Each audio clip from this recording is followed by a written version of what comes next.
Oh, hello. Here we are with modern cello. I originally planned for this to be 7 days, but I think 5 is better. And besides, I want to move on to something else. So this project has been really good for me in terms of getting me to actually do a little bit of practicing every day on something that isn't music I have to play for a gig or something I need to learn for a student. So I thought, let's do some popper. Check out your bow hold. Make sure that it is loose, that your thumb can move around, that you can hold the bow in the air, barely, that it wants to flop, and that you could write the alphabet on the ceiling using just your fingers. There are a lot of cellists out there who have already performed this at nice fluid tempos, and so on. But it is marked moderato. So I think our goal should be something like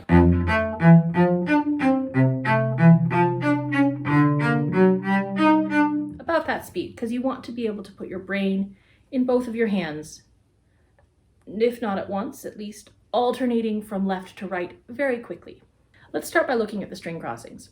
If you've never done just right hand playing, now is the time to start. Let's play the first measure just on the open strings that will be required. I recommend bracing your hand on the cello or on your knee so you are not tempted to air finger. 3 and a 4 and a.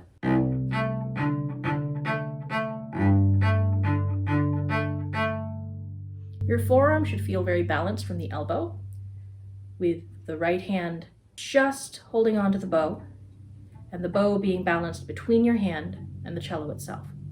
Try that again. Don't use too much bow. 3 and a 4 and a.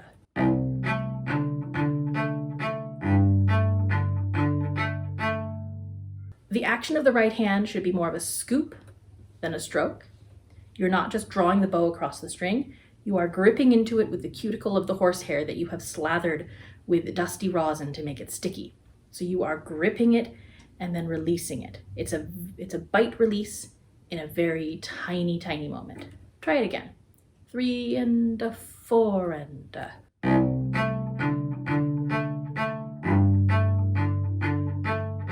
Notice how my elbow is not moving in the slightest. Let's try this first measure now with the left hand. 3 and a 4 and a.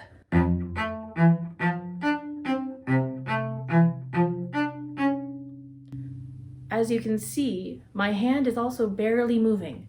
Come up with a very efficient plan of movement.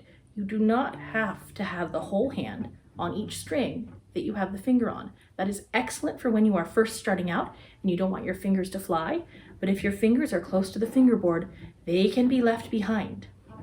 Let's do a couple more measures. We'll do the first 4. 1 and a 2 and a 3 and a 4 and a.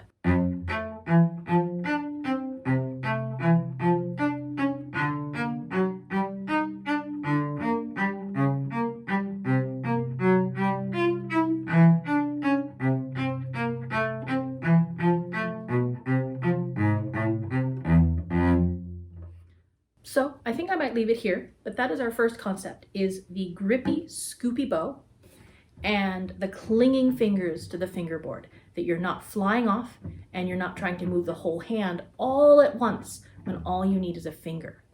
Well, whole hand all at once applies when you are shifting. You want to shift to the note and you want to shift with the whole hand, and we'll get into that in a later video. But for this, you want to cross kind of like a cuttlefish, or your preferred tentacled creature. I have no idea if I'm going to keep that in. That is my 5 minutes, I think. We'll see if this goes anywhere. Happy practicing.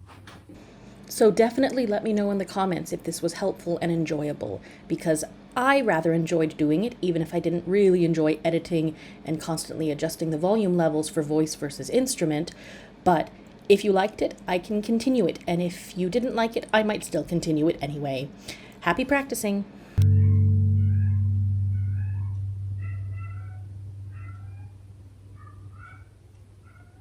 If you can hear that, I will explain it. That's my cat. trying to talk. I've lost my train of thought.